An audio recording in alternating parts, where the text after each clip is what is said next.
अस्सलामुअलैकुम दोस्तों। आज की वीडियो में हम देखने वाले हैं इन पेज उर्दू में फॉर्मेट मेन्यू के बारे में।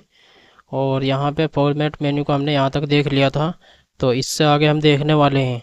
तो चलिए बिना देर किए हुए हम आज की वीडियो शुरू करते हैं। अगर आपने इन पेज उर्दू की पिछली वीडियो नहीं देखी है और आप इन पेज का कंप्लीट कोर्स करना चाहते हैं, तो इन पेज कंप्लीट कोर्स के नाम से एक प्ले लिस्ट है, उसमें आपको सारी वीडियो तरतीबवार मिल जाएंगी, आप उनको देख सकते हैं। तो चलिए देखते हैं। हम यहाँ पे शॉर्टेक्स को देखेंगे। यहाँ तक तो हमने देख लिया था, तो चलिए हम यहाँ पे पहले मैं कुछ लिख लेता हूँ। तो मैंने यहाँ पे कुछ नाम लिख लिए हैं, आइए देखते हैं इनको। जैसे ही मैं इनको सेलेक्ट करूँगा तो आप देख रहे होंगे सबसे पहले मेरा नाम है सलमान, उसके बाद यामीन है और सबसे नीचे अफजल नाम है। तो जैसे ही हम फॉर्मेट मेन्यू में जाके शॉर्ट टेक्स्ट में जाके और इस पर हम यहाँ पे नीचे क्लिक करेंगे, नन की जगह यहाँ पे क्लिक करेंगे हम और ओके करेंगे, तो ये नाम ऊपर नीचे हो चुके हैं। जिस तरतीब से हमने लिखे थे वो तरतीब नहीं है, ये जो हरूफ ताजी में सबसे पहले आता है उसको सबसे ऊपर पहुँचा दिया, और इसी तरह से जो लफ्ज़ जो हर्फ सबसे आखिर में आता है उसको सबसे आखिर में पहुँचा दिया। तो अलिफ सबसे पहले आता है तो सबसे ऊपर अफजल को पहुँचा दिया। अलिफ के बाद फिर हमने यहाँ पे सीन है तो सीन को लिख दिया। उसके बाद आइन सीन के बाद आता है तो आइन को यहाँ पे लिख दिया। और उसके बाद नून आइन के बाद आता है तो यहाँ पे लिख दिया। या सबसे आखिर में आती है तो या वाले नाम को इसने सबसे लास्ट में पहुँचा दिया है।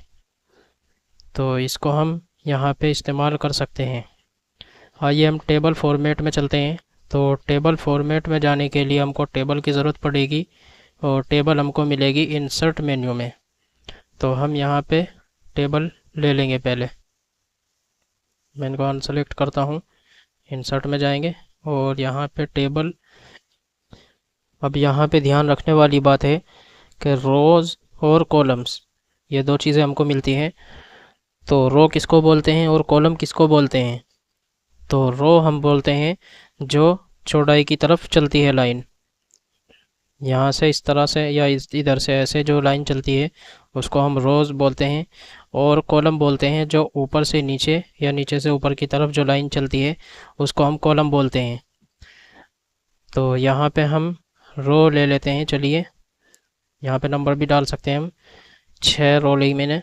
और कॉलम में ले लेता हूँ यहाँ पे 3। और यहाँ पे कॉलम विड्थ ऑटो ही रखेंगे हम और ओके कर देंगे। तो ये आप आ चुकी है। लेकिन यहाँ पे इनको शो करने के लिए अभी हम इसमें अगर कुछ लिखें और इसको प्रिंट करें तो ये प्रिंट में नहीं आएगी। तो हम इसको सेलेक्ट करके सबको और फॉर्मेट मेन्यू में जाएंगे। तो अब हम टेबल फॉर्मेट में जा सकते हैं। टेबल फॉर्मेट में जाएंगे और यहाँ पे फिल कलर, यहाँ पे नन है तो नन ही रहेगा। अगर आप इन टेबल्स के अंदर कलर लेना चाहते हैं तो ले सकते हैं। और इसी तरह से यहाँ पे बॉर्डर मिलता है, बॉर्डर जिसका हम कलर ब्लैक ही रखेंगे। और स्टाइल हम यहाँ पे लाइन ले लेंगे जिस तरह भी हम स्टाइल चाहते हैं। तो अक्सर जो टेबल में काम होता है उसमें सिर्फ सिंगल लाइन होती है, तो हम यहाँ पे सिंगल ही रखेंगे। विड्थ यहाँ पे 1 पॉइंट है तो 1 पॉइंट ही रहने देंगे, नॉर्मल होता है। ज़्यादा रखना चाहें तो आप कर सकते हैं, क्योंकि टेबल में जो काम होगा उसको हम 1 पॉइंट ही रखेंगे। तो इसी तरह से यहाँ पे कॉलम विड्थ, और ये यहाँ पे हम इसको यहाँ से हम सेटिंग करना चाहें तो कर सकते हैं, वरना हम यहाँ बाहर से ही इसको अपने हिसाब से कर लेंगे। तो आगे हमें मिलता है अलाइनमेंट। तो राइट या लेफ़्ट सेंटर जो भी हमें रखना है वो हम यहाँ पे कर लेंगे। चलिए मैं सेंटर कर देता हूँ। जो भी हम टेबल के अंदर लिखेंगे तो वो सेंटर में लिखा जाएगा। ऐसे ही यहाँ पे इंडेंट लिखा हुआ है तो यहाँ पे 0 है, 0 ही रहेगा।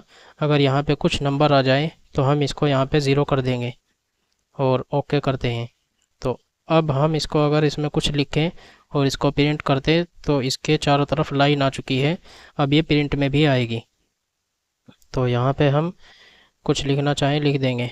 आइए आगे चलते हैं हम फॉर्मेट में, और यहाँ पे टेबल लेआउट को हम देखते हैं। तो टेबल लेआउट में हमें यहाँ पे अगर मान लीजिए हमने यहाँ पे अभी ली थी 6 रो ली हमने और 3 कॉलम ली, लेकिन मैं चाहता हूँ कि 3 कॉलम के बजाय मुझे 4 कॉलम लेनी थी। हम यहाँ पे जाएंगे फॉर्मेट में और टेबल लेआउट में जाएंगे। तो यहाँ पे हम सिलेक्ट करेंगे हमें रो चाहिए या कॉलम चाहिए। तो फ़िलहाल मुझे कॉलम चाहिए, तो कॉलम पे कर दिया मैंने।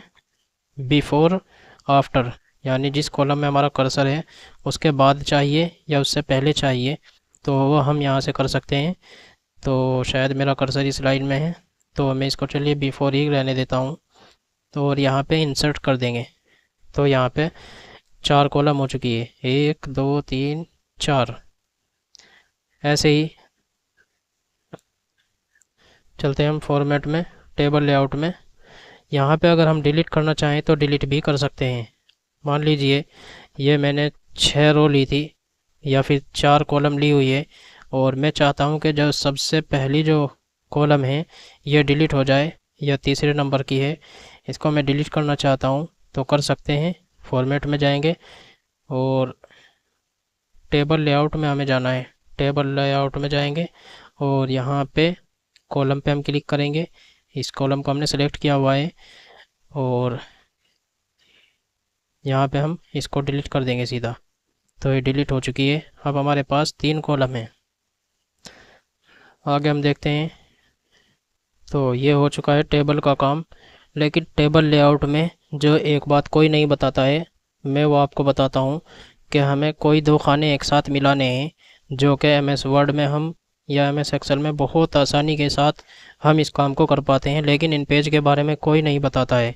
मैंने यूट्यूब पर बहुत सारी वीडियोस देखी, लेकिन मुझे कोई वीडियो ऐसी नहीं मिली जिसमें किसी ने बताया हो। तो आइए मैं आपको बताता हूँ। मान लीजिए ये ऊपर की जो लाइन है, मुझे इन सबको एक ही बनाना है। तो मैं इनको सेलेक्ट करूँगा। ध्यान रहे कि बाहर का हिस्सा सेलेक्ट नहीं होना चाहिए। जैसे बाहर का हिस्सा सेलेक्ट है तो ये सेलेक्ट नहीं होना चाहिए। तो हम यहाँ से सेलेक्ट करेंगे और ये 3 खाने हमारे सेलेक्ट हो चुके हैं। तो अब हम चलते हैं फॉर्मेट में, टेबल लेआउट में, और यहाँ पे हम कर देंगे मर्ज सिलेक्शन। तो जैसे ही हम इस पर क्लिक करेंगे तो ये एक हो चुकी है। अब हम इसको जितना बड़ा छोटा रखना चाहें तो हम रख सकते हैं। तो यहाँ से लाइन गायब हो चुकी है। जैसे हमारा पेज अभी लंबाई में है, तो अगर बाद में मुझे लगा कि मुझे चौड़ाई में पेज लेना है, चौड़ाई में पेज लेकर काम करना था, तो हम इसको कर सकते हैं फॉर्मेट मेनू में जाके डॉक्यूमेंट में। तो यहाँ पे हम इसको लैंडस्केप कर देंगे। और बाकी ये जब सब कुछ दे रखा है, ये सबसे पहली वीडियो में मैंने बता दिया था, तो हम इनको पिछली वीडियो में देख लेंगे। ओके करेंगे। तो ये हमारा पेज चौड़ाई में हो चुका है।